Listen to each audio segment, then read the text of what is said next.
Welcome to my channel PR knowledge centre. आप लोग का स्वागत है हमारे चैनल। तो आज हम करेंगे उत्तर प्रदेश PCS प्रीलिम्स 2023 का सी सेट। तो द्वितीय प्रश्न पत्र का हल अध्यावरण विश्लेषण सहित है। इसमें टॉपिक है एकदम लाइन वाइज। तो चलिए इसको करते हैं हम, ताकि सी सेट के लिए ज़रूरी है कि PYQ करें लगभग 10 साल का। तो हम करवा रहे हैं आपको PYQ। चलिए स्टार्ट करते हैं। पहला है इंटरपर्सनल स्किल से क्वेश्चन है। In the process of communication the first step, मतलब कम्युनिकेशन करने का पहला स्टेप क्या है? तो पहला है इनकोडिंग। अगर आप अभी तक हमने पढ़ा होगा तो पता होगा, इनकोडिंग होता है, मैसेज होता है, फिर रिसीविंग होता है, उसके बाद फिर डिकोडिंग, फिर रिसीविंग। तो नेक्स्ट है find out the odd item from aspect of the communication given below. तो इसमें से है, तो find out the odd item. इसमें ओड क्या है? निम्नलिखित में संप्रेषण के पक्षों में से बेमेल पद ज्ञात कीजिए। तो access, priority, topic, interruption and meaning of a behaviour. इसमें मीनिंग ऑफ बिहेवियर नहीं होगा, बाकी पहुंचना, विषय की प्राथमिकता, बाधाएं होंगी। किसी संप्रेषण के पक्षों में बेमेल पद व्यवहार का अर्थ है, जबकि पहुंच, विषयों की प्राथमिकता तथा बाधाएं एक ही पक्ष के हैं। नेक्स्ट है Which one of the following can create problems in building interpersonal relationship? निम्नलिखित में से कौन एक अंतर वैयक्तिक संबंधों के निर्माण में समस्या उत्पन्न करती है?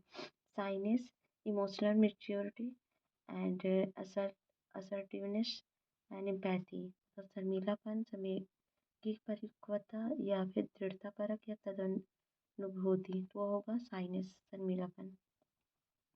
शर्मीलापन अंतर्वैयक्तिक संबंधों के निर्माण में समस्या उत्पन्न कर सकता है, क्योंकि यह व्यक्ति के व्यक्तित्व के विकास में अवरोधक है। किसी संगठन में संप्रेषण जो प्रकारों स्तरों से परे हो जाता है वह होता है the communication that cuts across function and level in an organisation is. वो क्या होगा? उसको बोलते हैं डायगोनल कम्युनिकेशन। विकर्ण संप्रेषण किसी संगठन के विभिन्न स्तरों पर कार्यरत प्रबंधकों एवं श्रमिकों के बीच संप्रेषण कहा जाता है। यह एक अवधारणा नवीन प्रकार के संगठनात्मक ढांचे, जिसे कि मैट्रिक एवं परियोजना आधारित संगठनों में प्रयोग की जाने लगी है। अगला अंतर्वैयक्तिक संप्रेषण के निम्नलिखित प्रतिमानों में से किसमें समानता संबंध संपोषित होता है, परंतु प्रत्येक व्यक्ति के पास भिन्न क्षेत्रों पर प्राधिकार भी होता है? तो वो होता है द बैलेंस स्प्लिट पैटर्न। अंतर्वैयक्तिक संप्रेषण के प्रतिमानों में से संतुलन विभाजन प्रतिमान में समानता संबंध संपोषित होता है, परंतु प्रत्येक व्यक्ति के पास भिन्न क्षेत्रों में प्राधिकार भी होता है। विभिन्न विषयों के जानकार व्यक्तियों के बीच समानता के साथ संबंधों का संतुलन विभाजन प्रतिमान कहा जाता है। छठवां है निम्नलिखित संप्रेषण संजालों में से किसमें समूह का प्रत्येक सदस्य केवल अपने से निकटतम सदस्य से ही संप्रेषण कर सकता है? तो उसको बोलते हैं चैन। जो चैन इस तरह से बनी होती है, नहीं ये नहीं है, तो चैन इस तरह से बनी होती है। तो इसमें निकटतम व्यक्ति से संपर्क करेंगे आप, अगर ये है तो आप इससे करेंगे या इससे करेंगे, तो इनसे करने नहीं कर पाएंगे। तो दिए गए संप्रेषण संजोलों में से सब जिसमें समूह का प्रत्येक सदस्य केवल अपने निकटतम सदस्य ही संप्रेषण कर सकता है, उसे श्रृंखला संजाल कहते हैं। जब व्यक्ति यह अनुभव करता है कि उसके व्यवहार को प्रतिबंधित किया जा सकता है, तो वे एक प्रकार से प्रतिक्रिया करते हैं, जिन्हें कहते हैं, तो उसको बोलते हैं साइकोलॉजिकल रिएक्टनेस। जब व्यक्ति को यह अनुभव करते हैं कि उनके व्यवहार को प्रतिबंधित किया जा सकता है, तो एक प्रकार से प्रतिक्रिया करते हैं। अगला है वरिष्ठ कनिष्ठ संबंध में वैयक्तिक या गैर वैयक्तिक सूचना का प्रकटन कहलाता है। द डिस्क्लोजर ऑफ पर्सनल और non personal information in superior subordinate relationship is called.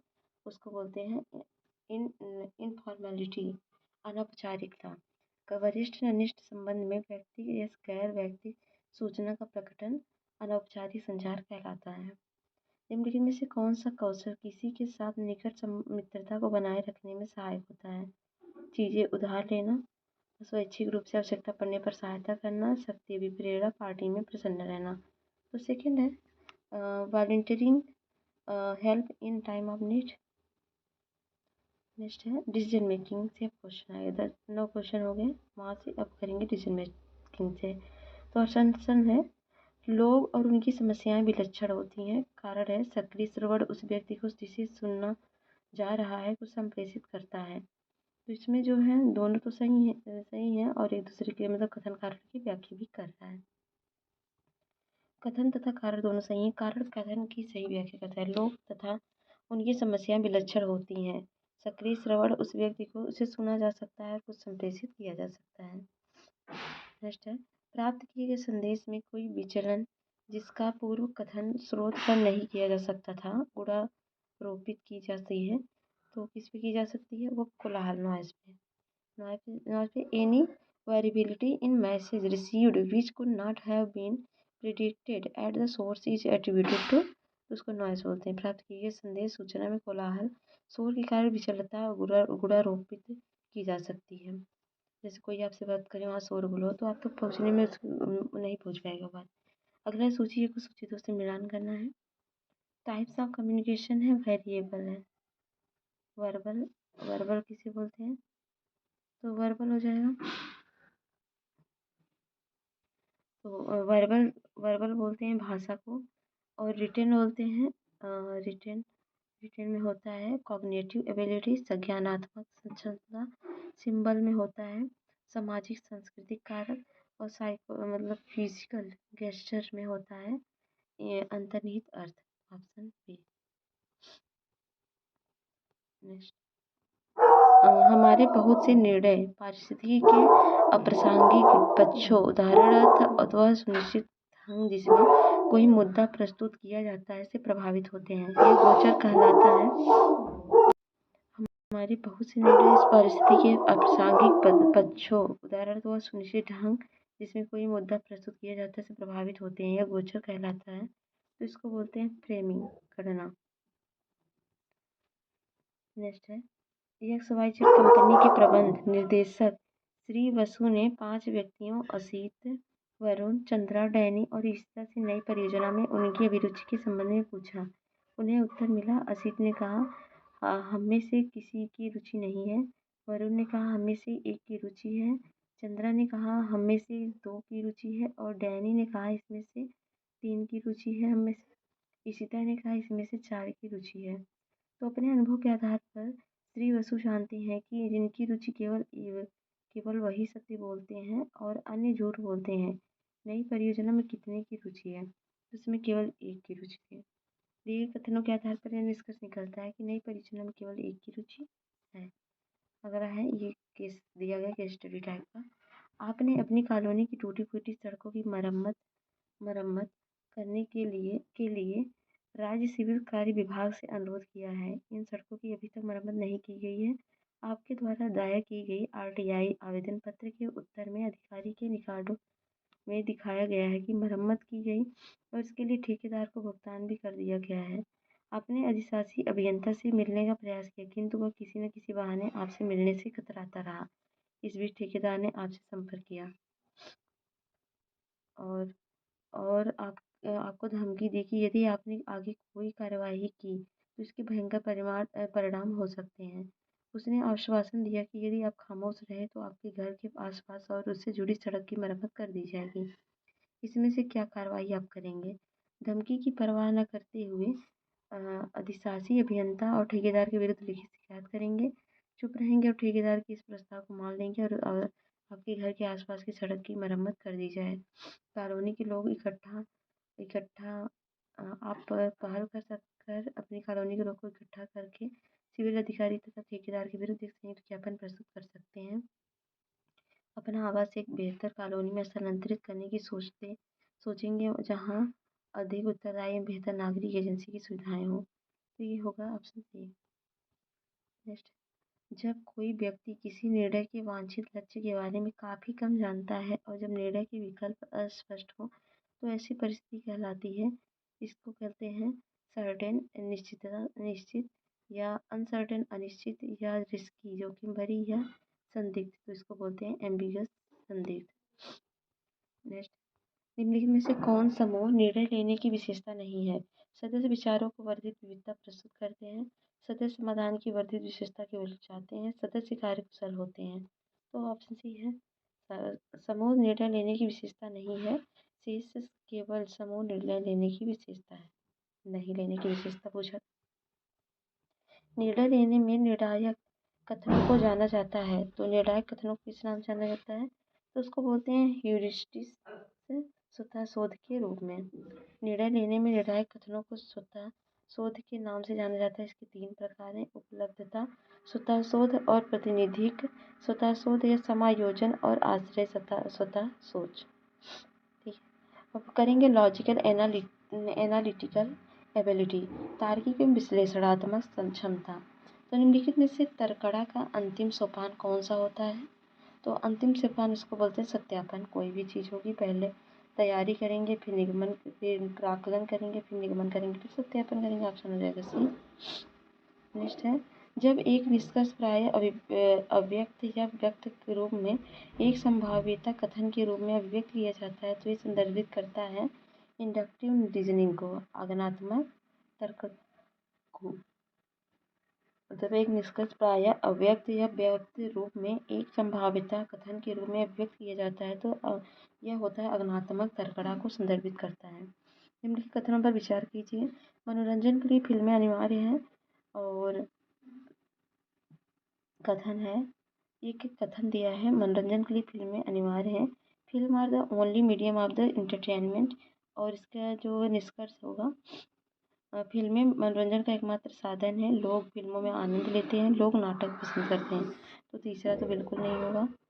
तो अगर आप तीसरा हटा दो और पहला भी नहीं होगा, तो ऑप्शन हो जाएगा सी, केवल दूसरा। लोग फिल्मों से आनंद लेते हैं इसलिए। और है सामान्य मानसिक योग्यता का क्वेश्चन। निम्नलिखित कथनों पर विचार कीजिए, 22 से 23 के उत्तर कथनों के आधार पर देना है। तो इसमें है, किसी अतिथि गृह में ABCDEF, इनमें से ए और सी में प्रत्येक में 2 व्यक्ति रह सकते हैं। शेष कमरे में केवल एक व्यक्ति ही रह सकता है। और फिर है, 8 अतिथियों में PQRSTUVWX को इन कमरों में ठहराया जाना है। QTX महिलाएं हैं और शेष पुरुष हैं। एक ही कमरे में 2 विपरीत लिंगी नहीं ठहर सकते। कोई पुरुष C या F कमरे में ठहरना नहीं चाहते।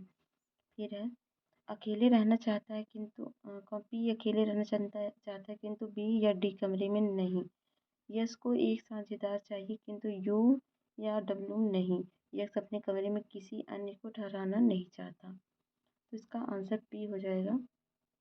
कौन ई कमरे में ठहरा?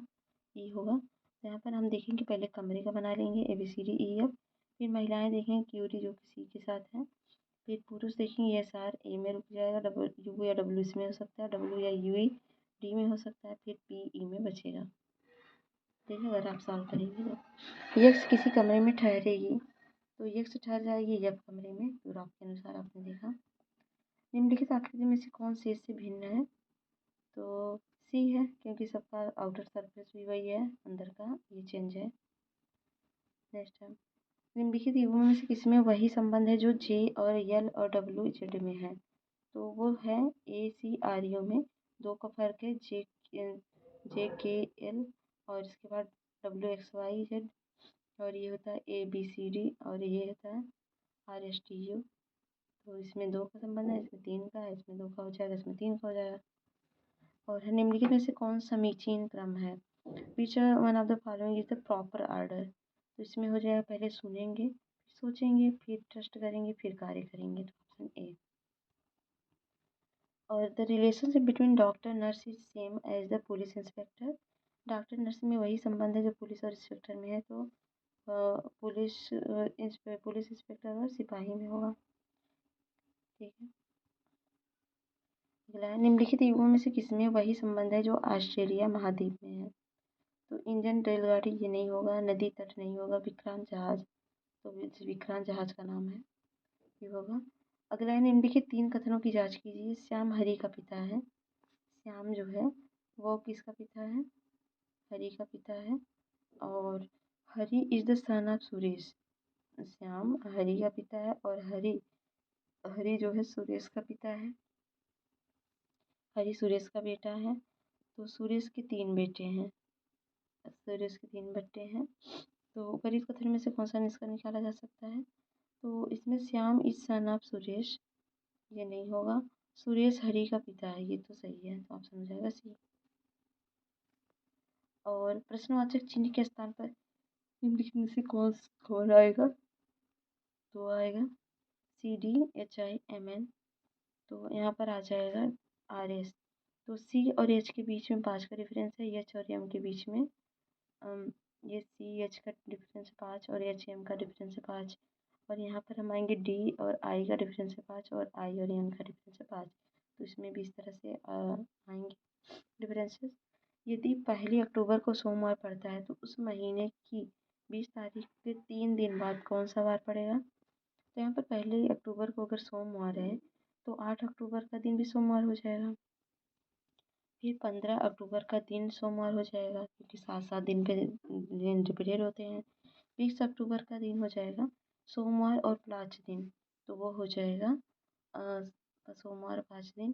20 अक्टूबर के 3 दिन बाद शनिवार होगा, फिर 3 दिन होगा, फिर एक दिन बुधवार हो जाएगा, अर्थात 24 अक्टूबर को बुधवार होगा। और निम्नलिखित अनुक्रम की पूर्णता हेतु चारों में से कौन सा कथन सही है? तो इसमें हम रखेंगे, तो इसको रखने का तरीका होता है 4-4 का स्लॉट बनाया जाता है। अगर नहीं आता है तो आप इसको प्रैक्टिस कर लीजिएगा। तो यहाँ पर बी हो जाएगा, यहाँ पर बी हो जाएगा, यहाँ पर भी बी हो जाएगा, फिर हो जाएगा ए ए ए। तो यहाँ पर देखिए बाबा बाबा बाबा करके है, तो ऑप्शन हो जाएगा A. B A B A B A B A सब में है। और अब बच्चों की एक पंक्ति में बलि बाएं से 7वें स्थान पर है तथा मोती दाएं से चौथे स्थान पर है। जब बलि और मोती अपने स्थान परस्पर बदलते हैं तो बलि बाएं से 15वां होगा, मोती के दाएं से क्या होगा? तो उसका होगा 12वां स्थान। तो प्रारंभ स्थिति मोती दाएं से हो जाएगा और ये बलि बाएं से हो जाएगा। फिर यहाँ पर 6वें 13 हो जाएगा, लोग एक्सचेंज करेंगे, तो परिवर्तन होगा, मोती 12वें स्थान पर हो जाएगा और बलि 15वें स्थान पे हो जाएगा। तो यहाँ पर बाएं से बलि का स्थान प्रारंभ 7वां है, बाएं से बलि का स्थान 15वां हो जाएगा। बलि के आरंभिक स्थान में परिवर्तन के बाद 7 बच्चे मौजूद होंगे, जो साथ साथ मिलके और बलि 15 हो जाएंगे। इस प्रकार मोती का दाएं स्थान से 7-4 12 1 13, मतलब 7-4 11 और मोती 12 हो जाएंगे। 4 सड़कें हैं। मैं दक्षिण दिशा आया हूँ और मंदिर जाना चाहता हूँ। दाहिनी ओर की सड़क मुझे काफी हाउस तक ले जाती है, जबकि सीधी सड़क एक कॉलेज की ओर ले जाती है। मंदिर किस दिशा में है? तो मंदिर होगी पूर्व दिशा में, देख लीजिए। तो यहाँ पर 4 सड़कें हैं, तो एक कॉलेज की तरफ जा रहा है, एक कॉफी हाउस की तरफ, एक मंदिर और मैं। तो यहाँ पर इस तरह का दाहिनी ओर की सड़क पूर्व की ओर कॉफी हाउस से दूर ले जाती है तथा सामने की सड़क उत्तर की दिशा कॉलेज की ओर ले जाती है, जो मंदिर है पूर्व दिशा में। अगला है 5 व्यक्ति ABCDE या तो रक्षक हैं या चोर हैं। तो रक्षक सदैव सत्य बोलता है, जबकि चोर सदैव झूठ बोलता है। ए दावा करता है कि बी रक्षक है। ए दावा करता है कि बी रक्षक है। बी दावा करता है कि सी चोर है और सी चोर है। और सी दावा करता है कि डी चोर है। तो ई दावा करता है, ई क्या दावा करता है कि ए रक्षक है, और डी दावा करता है कि बी क्या है? डी दावा करता है कि बी ई अलग प्रकृति के हैं। चोरों की संख्या क्या है? तो उसकी संख्या 4 हो जाएगी। क्योंकि चोर डी गलत दावा करता है। डी चोर हुआ, सही दावा कर रहा है सी, और सी रक्षक हुआ और गलत दावा कर रहा है बी, गलत दावा कर रहा है, एक चोरिया हो गया। फिर ए भी गलत दावा कर रहा है, ई भी गलत दावा कर रहा है। इस तरह चोरों की संख्या 4 हो जाएगी। 5 मित्र ए बी की तुलना में भारी हैं। ए जो है बी की तुलना में भारी है और सी जो है डी की तुलना में हल्का है। बी डी की तुलना में हल्का है, तो लेकिन ई भारी है। तो इस संबंध में सर्वाधिक भारी कौन हो जाएगा? तो इस तो ए और डी के संबंध में चर्चा नहीं है, इसमें स्पष्ट नहीं है कि ए सबसे भारी है या डी सबसे भारी है। तो इसका जो आंसर है पता नहीं चलेगा, क्योंकि अगर विकल्प पे ध्यान दें तो दोनों कथन सही हो जाएंगे। ए बी मतलब ए और डी भारी होंगे। अगला है, एक रेलवे स्टेशन की पूछताछ कार्यक्रम कार्यालय से किसी यात्री को बताया गया कि 15 मिनट पहले ही दिल्ली के लिए एक ट्रेन रवाना हो चुकी थी, परंतु प्रत्येक 45 मिनट बाद दिल्ली के लिए ट्रेन छूटती है। अगली ट्रेन 8:30 रात्रि छूटेगी। उस यात्री की उक्त सूचना कितने बजे दी गई? तो वो 8 बजे। तो प्रत्येक 45 मिनट बाद दिल्ली के लिए एक ट्रेन छूटती है। अगर अगली ट्रेन 8:30 पर छूटेगी, अर्थात इसके पहले की ट्रेन का समय था 7:45 पर रात्रि में। चूंकि यात्री को बताया गया कि ट्रेन 15 मिनट लेट जा चुकी है, यात्री को दी गई सूचना का समय होगा 7:45 और 15 मिनट। उसके बाद तो 8 बजे रात्रि होगी। तो CPI यहाँ पर दिया गया है, इसको DMK में बदला है, लेकिन BJP को बदलेगा, BJP को CGR में। तो C के बाद D आ गया है,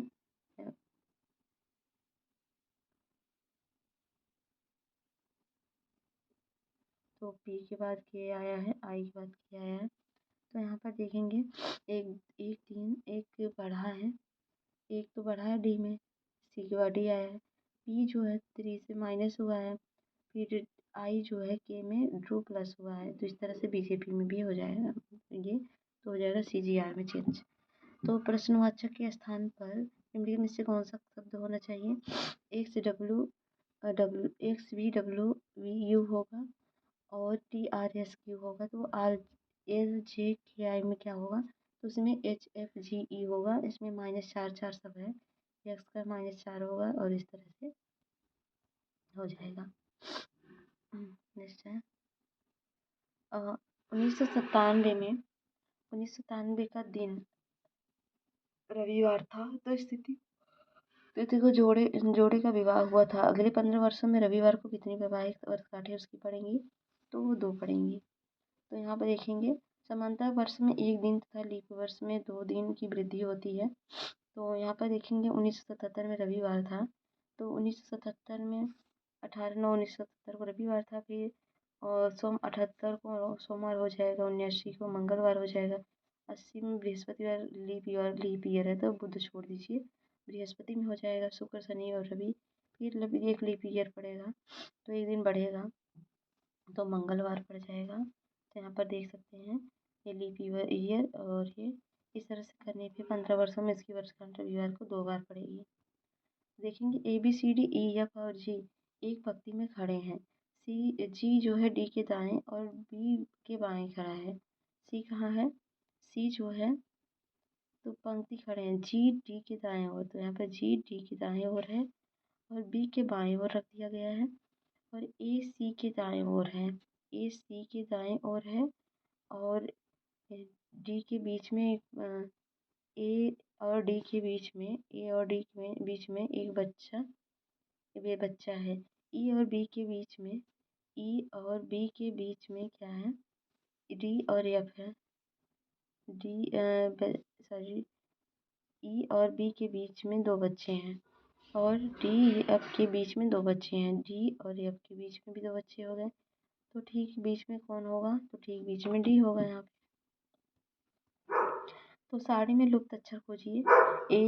ए है, Y है, फिर Z C है, B है, X है, E है। तो इसका सलूशन हो जाएगा D। तो विपरीत अक्षरों के युग बने हैं। A का विपरीत Z है, B का विपरीत Y है, C का Z है, D का W है। अगला है choose the odd one pair. विषम युग्म को चुनिए। अतुल रोम शारदा मास्को और चंदन मॉन्ट्रियल और चिरिलोकी ग्लासगो। तो इसमें अतुल जो होता है, अतुल में 4 वर्ड हैं, जिसमें भी 4 वर्ड है। सरन में 6 वर्ड है, मास्को में 6 वर्ड है, चंदन में 7 वर्ड है, लेकिन मॉन्ट्रियल में 8 वर्ड है। तो C गलत हो जाएगा और त्रिलोकी में 7 हैं और ग्लासगो में भी 7 हैं। तो ये त्रिभुज दिया गया, इसको काउंटिंग करना है। तो यहाँ पर त्रिभुज देखेंगे।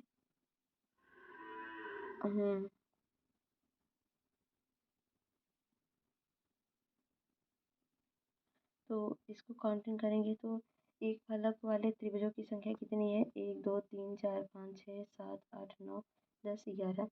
11 हो गया।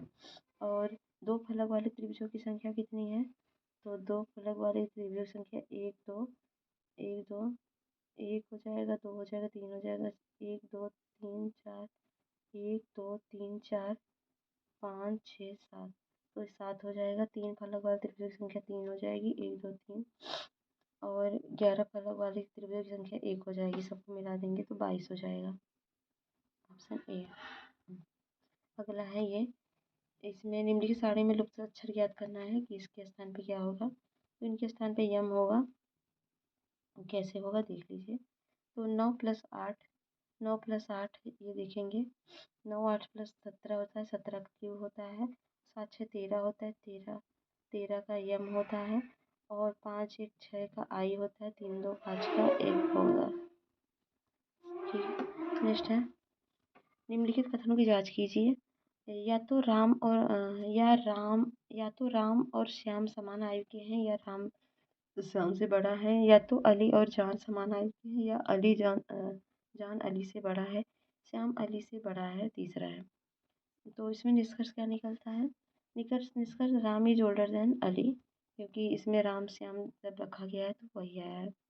ये ये है, यदि कमल को 21413 से लिखा जाए तो महल को लिखा जाएगा। तो महल को लिखा जाएगा 41813 से। तो का 11 है। एक इसको अलग अलग करके जोड़ दिए हैं तो 2 हो गया है। ए को 1 रखा है और यम को 13 4 जोड़ दिया गया। इस तरह से जोड़ के किया गया ब्रेक डाउन करके। एक घन के 6 पृष्ठ अलग अलग रंगों के हैं। लाल पृष्ठ काले पृष्ठ के विपरीत है, हरा पृष्ठ लाल और काले के विपरीत है। तो नीला पृष्ठ सफेद के आसन है तथा भूरा पृष्ठ नीले के आसन है। हरे पृष्ठ के आसन 4 रंग कौन से होंगे? तो लाल काला भूरा भूरा सफेद होगा। तो यहाँ पर आप 4 बना लीजिए। पहला पृष्ठ हरा कर दीजिए, दूसरा भूरा और तीसरा नीला नीला नीला और चौथा सफेद सफेद वाइट मतलब कर देंगे और पांचवा काला कर देंगे और छठा लाल पूरा, छठा नीचे का मतलब लाल कर देंगे। तो हरे पृष्ठ के आसन 4 रंग लाल काला भूरा और सफेद हो जाएगा। यहाँ यदि किसी घड़ी के समय 12:15 बजे का है और घंटे वाली सुई पूर्व की ओर इंगित करती है, तो मिनट वाली सुई के विपरीत कौन सी दिशा होगी? तो वो हो जाएगी उत्तर की ओर। यहाँ पर क्या बोला है? यदि किसी घड़ी की सुई 12:15 बजे है और घंटे वाली सुई पूर्व की ओर इंगित होती है, मतलब घड़ी को तिरछा कर दिया गया, मतलब उल्ट इधर कर दिया गया, 12 यहाँ हो गया। तो इस तरह से वो उत्तर हो जाएगा। देख सकते हैं, चित्र भी बना है। अगला वेडनेसडे के लिखने का निम्नलिखित में से कौन सा सही ढंग है? जबकि शब्द के प्रथम बीच के तथा अंतिम अक्षर शब्द के सभी स्वर अंग्रेजी के छोटे अक्षरों से तथा शेष बड़े अक्षरों से लिखे जाएं, तो वो हो जाएगा बी। तो आप देख सकते हैं वेडनेसडे लिख दिया गया है। ये है अब बेसिक न्यूमेरिकल एबिलिटी। तो अब करेंगे। तो 154 बाइसिकल बेचने पर जॉन को 6 बाइसिकल विक्रय मूल्य की हानि हुई। उसकी प्रतिशत हानि क्या हो जाएगी? तो 4% हो जाएगी। तो यहाँ 6 है, 6 बाइसिकल बेची उसने। 144 बाइसिकल पर प्लस 6 बेच दी थी, तो 6 का निकालना है तो इसको जोड़ देंगे और 100 का गुणा कर देंगे तो क्या हो जाएगा? 6/150 गुणे 100 करने पे 4% की हानि आएगी। निम्नलिखित में परिमेय संख्या क्या होगी? तो इसमें से परिमेय संख्या होगी 2.371371। तो विकल्प में दशमलव के बाद आवर्त दशमलव नहीं बन रहा है, अतः संख्या एक अपरिमेय संख्या है। तो इसमें जो है, इसमें 2371371 इसमें अतः पी क्यू के रूप में लिखा जा सकता है। तो इसमें संख्या होगा क्यू क्यू का 2.3717 परिमेय है, तो इसको इस तरह से ब्रेक डाउन कर सकता है। ये अपरिमेय है, तो डी होगा 22/7 एक परिमेय संख्या है।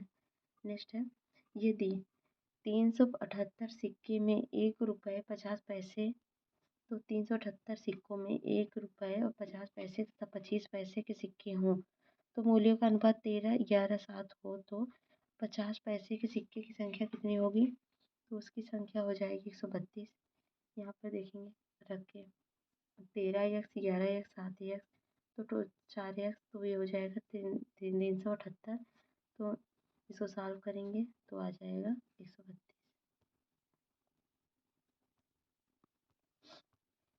सबसे छोटी धनात्मक पूर्णांक संख्या जिसे 4 5 6 8 से भाग देने पर शेषफल 3 बचे परंतु 9 से भाग देने पर कोई शेषफल ना बचे, वो कौन सी है? तो भाग देखिए, आप देख लीजिएगा ऑप्शन के थ्रू। यह आ जाएगा 243। या लसा निकालिए इन सबका, तो लसा निकालने पे 120 आएगा। और 120 में बोला क्या है?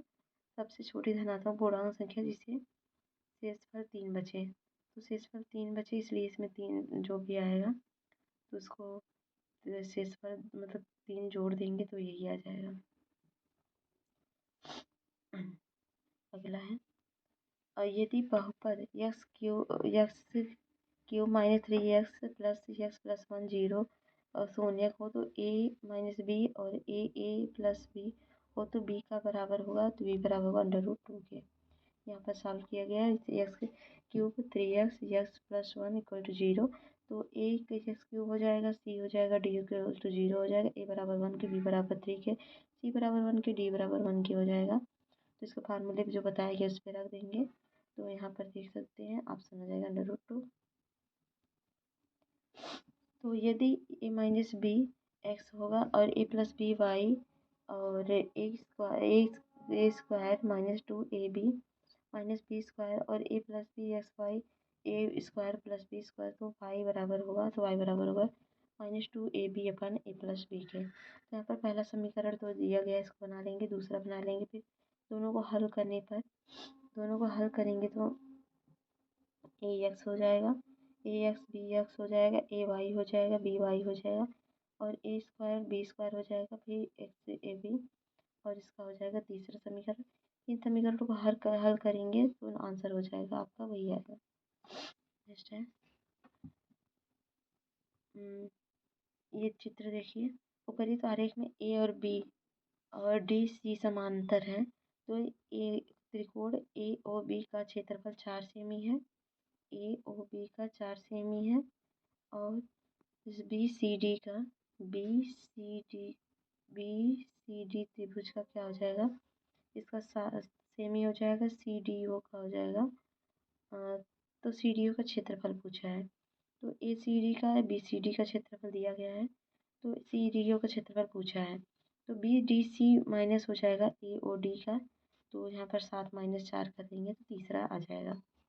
एक भिन्न का हर अंश के दोगुने से एक अधिक है, यदि भिन्न तथा उसके व्युत्क्रम का योग दो सही 16/21 हो तो भिन्न क्या हो जाएगी? तो भिन्न हो जाएगी 3/7। तो यहाँ पर तो भिन्न का अंश है तो इसमें 2x जोड़ा गया है, 1 जोड़ा गया है, तो x अपान 2x प्लस 1 हो गया है। तो इसको सॉल्व करेंगे तो ये है, इसको सॉल्व करने पर आंसर आ जाएगा 3/7।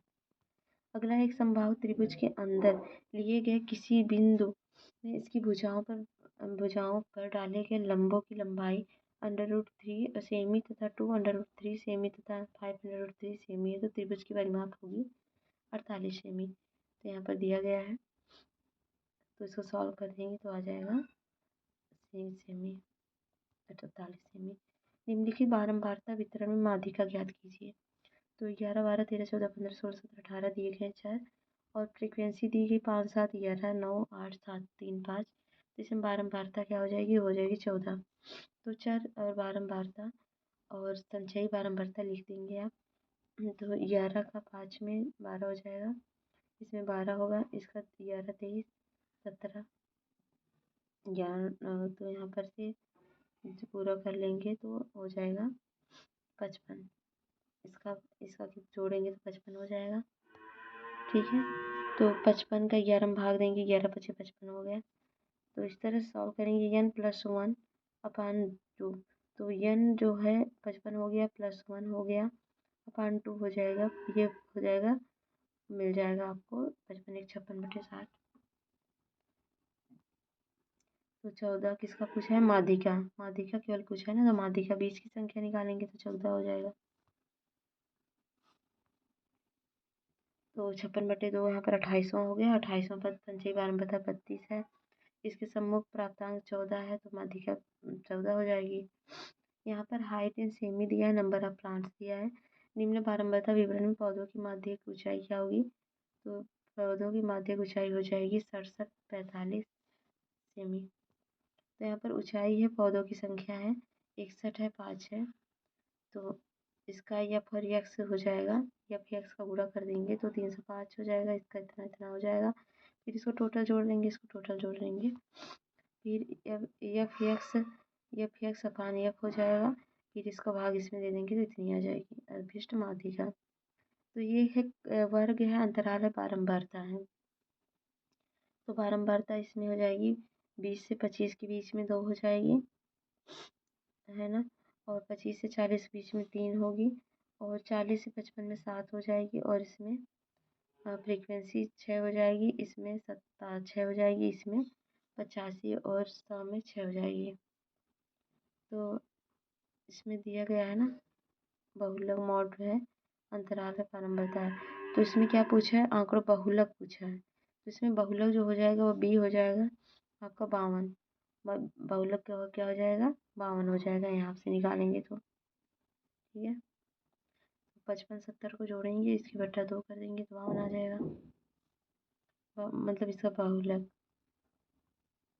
तो यहाँ पर 10 25 का बारंबारता 2 आ जाएगा, और 3F0, और ये 11, और इसका निकालेंगे तो 7F1, और ये हो जाएगा 6F2 F1। ये इन तीनों का ही तो निकालना है।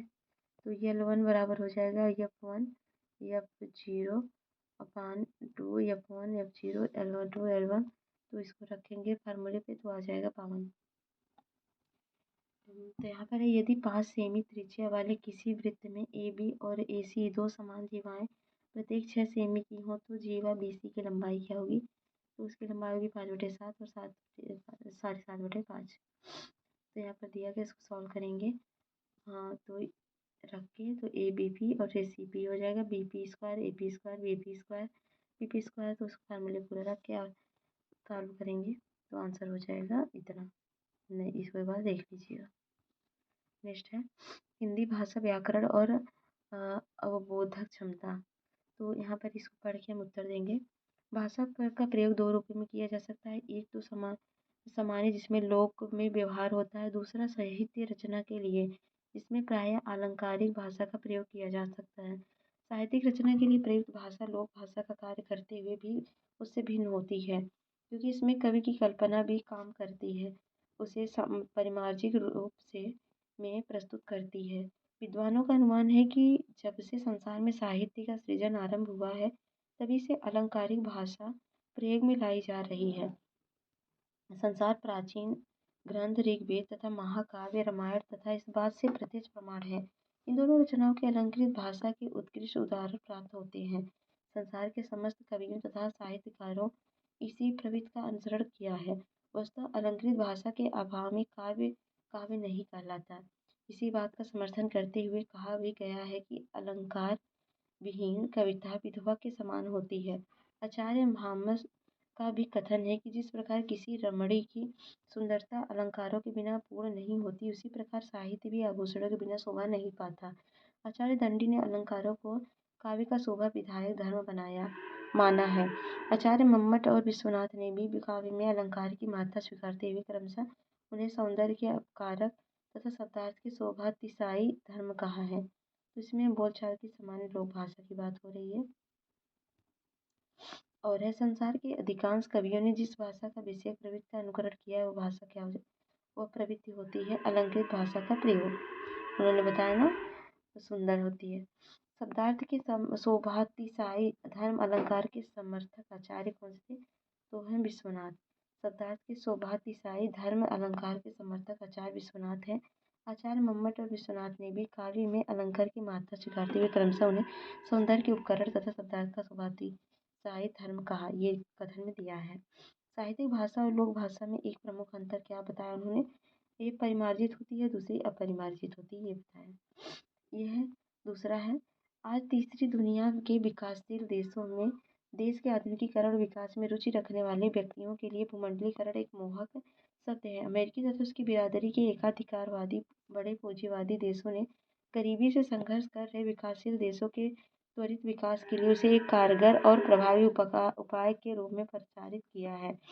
विकास के प्रश्न को केवल अर्थशास्त्र की दृष्टि देखने वाले इन बड़े राष्ट्रों का मानना है कि सकल राष्ट्रीय उत्पाद और राष्ट्रीय आय की वृद्धि में इसकी भूमिका चमत्कारिक है। इस अर्थ में भूमंडलीकरण विश्व में विकास का नया और आकर्षक नारा बन गया है। आर्थिक विकास के संदर्भ में भूमंडलीकरण का अर्थ है देश की अर्थव्यवस्था को अन्य देशों की अर्थव्यवस्था संबंध कर उसे विश्वव्यापी बनाना। इसके लिए सभी वस्तुओं के आयात की खुली छूट, सीमा शुल्क में कमी, विदेश में पूंजी के मुक्त प्रवाह की अनुमति, सेवा क्षेत्र विशेषकर बैंकिंग, बीमा तथा जहाजरानी क्षेत्रों में विशेष विदेशी पूंजी निवेश आदि उदार अर्थनीतियों का अपनाया जाना आवश्यक है। आर्थिक उदारीकरण भूमंडलीकरण की आधारभूत शर्त है, जिसके बिना देश की अर्थव्यवस्था को विश्वव्यापी आयाम नहीं दिया जा सकता है। उदारीकरण का अर्थ है देश के आर्थिक उद्योग, व्यापार, लघु उद्योग और निर्यात की उपेक्षा कर देश में विदेशी उद्योग और व्यापार स्थापित करने एवं आयात को बढ़ावा देने की उदारता बरतना। इस प्रकार भूमंडलीकरण निर्यात की तुलना में आयात तथा विदेशी उद्योगों धंधों की अपेक्षा विदेशी उद्योग धंधों को प्रोत्साहन देने की आधारभूत नीति को अपनाकर चलता है, जो किसी भी राष्ट्र के हित में नहीं है। विश्व के बड़े पूंजीवादी राष्ट्रों ने भूमंडलीकरण को विकासशील देशों के एक अद्भुत वरदान माना है, गोया वह उन देशों के विकास के लिए आलीदान का चिराग हो। भूमंडलीकरण का इसमें से एक तात्पर्य पूछा है तो विदेश में उद्योग धंधों को प्रोत्साहन मिलता है, निर्यात को प्रोत्साहन मिलता है, स्वदेशी उद्योग धंधों को प्रोत्साहन मिलता है, विकासशील देशों को त्वरित विकास होता है। तो ये बी ऑप्शन हो। यहाँ है भूमंडलीकरण से क्या तात्पर्य है तो बड़े देशों द्वारा छोटे देशों को शोषण करने की भावना निहित होती है। तो इसमें है भूमंडलीकरण में बड़े देशों द्वारा छोटे देशों का शोषण करने की भावना निहित होती है। गद्यांश के अनुसार भूमंडलीकरण के निर्यात की तुलना में आयात तथा स्वदेशी उद्योग धंधों की अपेक्षा विदेशी उद्योग धंधों को प्रोत्साहन देने की आधारभूत नीति को अपनाकर चलता है। अलादीन का चिराग का अर्थ होता है सर्वाधिक उपयुक्त विकल्प। तो अलादीन का चिराग का अर्थ है सर्वाधिक उपयुक्त विकल्प। विश्व के बड़े पूंजीवादी राष्ट्रों में भूमंडलीकरण को विकासशील देशों के लिए एक अद्भुत वरदान माना है। गोया ये उन देशों के विकास के लिए अलादीन का चिराग हो। इस गद्यांश का सर्वाधिक उपयुक्त शीर्षक निम्नलिखित में से क्या होना चाहिए तो होना चाहिए भूमंडलीकरण। यह है तीसरा। सील युक्त व्यवहार मनुष्य की प्रकृति और व्यक्तियों को उद्घाटित करता है। उत्तम, प्रशंसनीय और पवित्र आचरण की सील है। सील युक्त व्यवहार प्रत्येक व्यक्ति के लिए हितकर है। इससे मनुष्य की ख्याति बढ़ती है। सीलवान व्यक्ति सबका हृदय जीत लेता है। सील युक्त व्यवहार से कटुता दूर भागती है। इससे शंका और संदेह की स्थितियाँ कभी उत्पन्न नहीं होती हैं। इसमें ऐसा सुखद वातावरण सृजित होता है जिससे सभी प्रसन्नता का अनुभव करते हैं। सीलवान व्यक्ति अपने संपर्क में आने वाले सभी लोगों को सुप्रभावित करता है। सील इतना प्रभुत्वपूर्ण होता है कि किसी कार्य के लिए बिगड़ने की नौबत ही नहीं आती।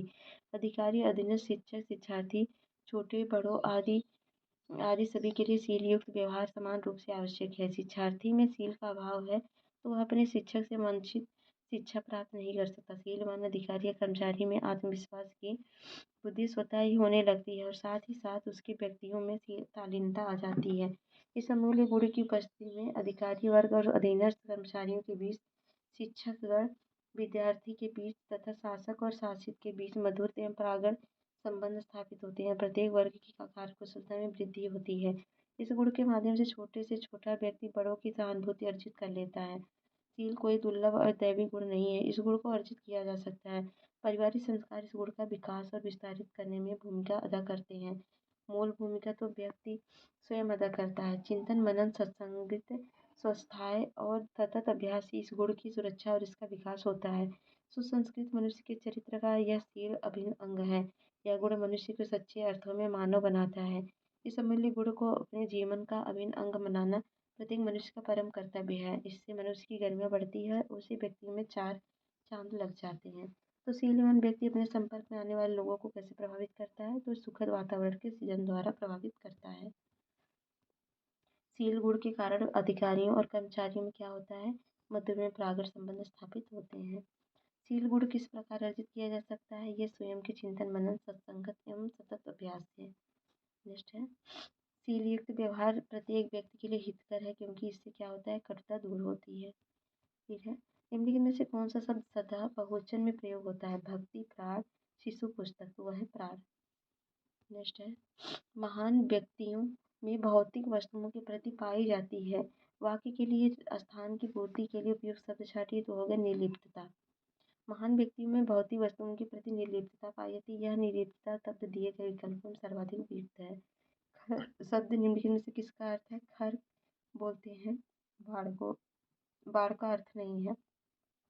खर में गधा, तिनका और एक राक्षस भी होता है। कवि का स्त्रीलिंग कवयित्री होता है। कवयित्री। और है आंखों में गड़ना। मुहावरे का अर्थ है मन से खटकना और वस्तुओं को पाने की उत्कल लालसा। शुद्ध वर्तनी वाले शब्द का चयन कीजिए। इसमें अंत्याक्षरी शुद्ध है। पूज्यनीय यह नहीं शुद्ध है। तदुपरांत में कवयित्री भी गलत है। तो ये पूजनीय पूजनीय होता है। पूज्यनीय नहीं होता, पूजनीय होता है। तदुपरांत तदुपरांत होता है कवित्री। कवित्री है। निम्नलिखित में से एक कर्मधारय समास नहीं है। तो उठो दिया बत्ती का समय हो गया, एक कर्मधारय नहीं है। लड़का भूख से अधमरा हो गया, तुम अपना भला बुरा स्वयं सोचना चाहिए। विवाह संबंध में ऊंच नीच देखना पड़ता है। तो विकल्प डी है कर्मधारय समास नहीं है। शेष विकल्प में विशेषणो भव कर्मधारय समास है।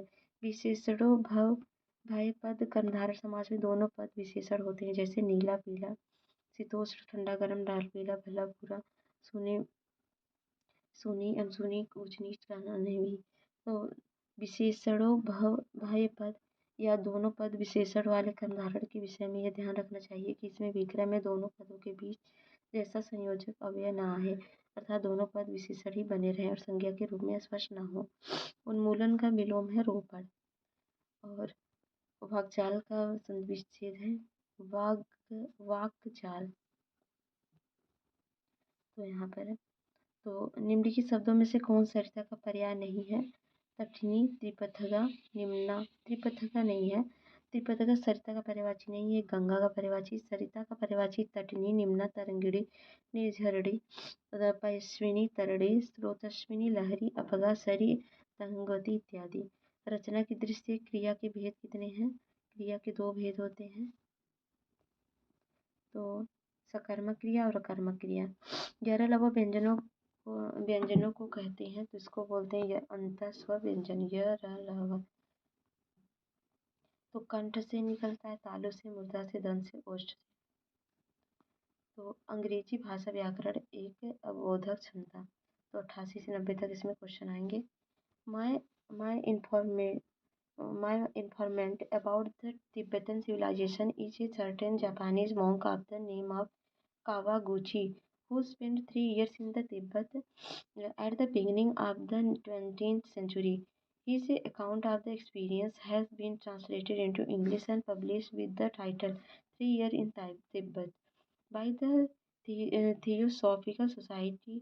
It is one of the great travel book of the world, and so far as I am aware, the most interesting book of the Tibetan, which is no European traveler could possibly have had. The attendance the University of Lhasa, he enjoyed the acquaintances of the Dalai Lama himself. He was intimate with one of the four ministers of the finance. He was the friend of the Lama and layman of all sorts and conditions. The Tibetan from the highest class to lowest, the despicable caste smith and butchers. He knew the Tibetan intimately for those 3 years. Indeed, he was for all practical purposes Tibetan. This is something which no European explorer can claim, and it is this which gives Kawaguchi book its unique interest. इसमें question है who was the Kawaguchi. तो Kawaguchi Japanese monk. और the 3 years in तिब्बतीज travel book है। और है the despite caste in Tibet where. तो Smith and butchers. Next which of the following word is correctly spelled. This is harass. इसके पहले embarrass का पढ़ा था ना आपने, इसके पहले वाली ईयर का जो मैंने करवाया था 2012 में। The word assessment meaning evolution. Assessment का अर्थ होता है मूल्यांकन होता है, इवेल्युएशन का अर्थ भी मूल्यांकन होता है, evaluation. And the word lovely, lovely का होता है, लवली क्या है, एन एडजेक्टिव है, लवली एडजेक्टिव है। Active voice of the sentence was not be rebuked by his officer is, इसका एक्टिव वॉइस क्या होगा, तो didn't his father rebuked him होगा। Was not be rebuked by officer past indefinite tense है, और passive voice में इसको active voice में बदलने में did not his officer rebuke him हो जाएगा। Fill in the blanks in the given sentence which is correctly phrased which given below. She is seriously ill. Please इसका हो जाए call in a doctor. Call in हो जाएगा. Call in is a phrasal verb which means to ask for the service of somebody. And point out the correct sentence. So I know how to operate the computer. ये correct है. And choose the exact meaning of the idiomatic phrase underlined below.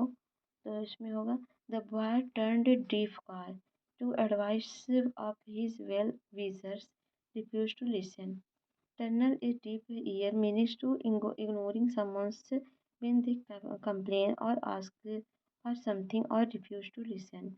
Out of the given alternatives, choose one which can be the substitute for given sentence. ये होगा neurotic, a person who is suffering from nervous break, इसको बोलते हैं neurotic. Change the voice of the following sentence. The teacher advise student to work hard, तो इसका voice में होगा the student were advised by teacher to work hard. तो दिए गए वैसी वॉइस में student were advised by the teacher to work hard, यह पास्ट इंडिफिनिट टेंस है। और यू वी दे ये प्लूरल नाउन के साथ सहायक क्रिया है। वेयर लगाकर मुख्य क्रिया की थर्ड फॉर्म का प्रयोग किया जाता है। Which one of the following is a correct direct from a sentence given below. She told that her brother was getting married, तो इसका हो जाएगा she said my brother is getting married, तो सी सही है। द रिपोर्टिंग वर्ब में subject नहीं दिया गया तो सैड की सैड ही रहे लिखेंगे, जबकि सैड टू ऑब्जेक्ट होने पर सैड टू को टोल्ड हो जाता है, इसी कारण से विकल्प सी सही उत्तर है। तो चलिए ये कंप्लीट होता है 100 के 100 क्वेश्चन। मिलते हैं नेक्स्ट वीडियो में, तब लीजिए एंजॉय। भारत को जाने से पहले हमारे चैनल को लाइक से सब्सक्राइब जरूर करें।